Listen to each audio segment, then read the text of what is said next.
This week, another batch of your emails were released by the State Department. One of them is a back and forth between you and a staffer about a secure fax that won't come through, and you directed him to, quote, turn into non-paper with no identifying heading and send non-secure.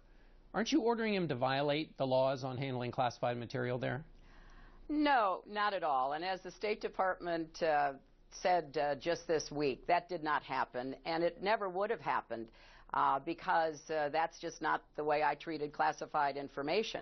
Headings are not classification notices, and so oftentimes we're trying to get the best information we can, and obviously what I'm asking for is whatever can be transmitted, if it doesn't come through secure, to be transmitted on the unclassified system. So no, there's nothing to that, like so much else that has been talked about last year.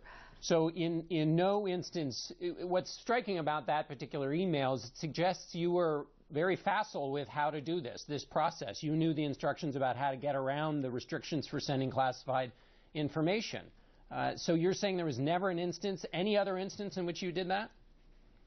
No, and it wasn't sent. So I think, you know, this is another instance where what is common practice, namely, look, I need information. I had some points I had to make, and I was waiting for a secure fax that could give me the whole picture.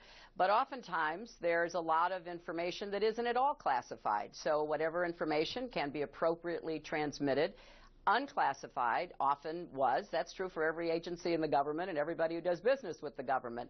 But the important point here is I had great confidence because I'd worked with Jake Sullivan for years. He is the most meticulous, careful person you could possibly do business with, and he knew exactly what was and wasn't appropriate. And in fact, as the State Department has said, there was no transmission of any classified information. So it's another effort by people looking for something to throw against the wall, as you said in the beginning of the program, to see what sticks. But there's no there. Well, this one is a little different since the FBI is investigating this specific question of whether a classification was meddled with. Let me ask you about another email in this batch, which was one in which you seemed to express surprise that somebody emailed on their non-State Department personal email, which is what you were doing. Why was that a surprise to you?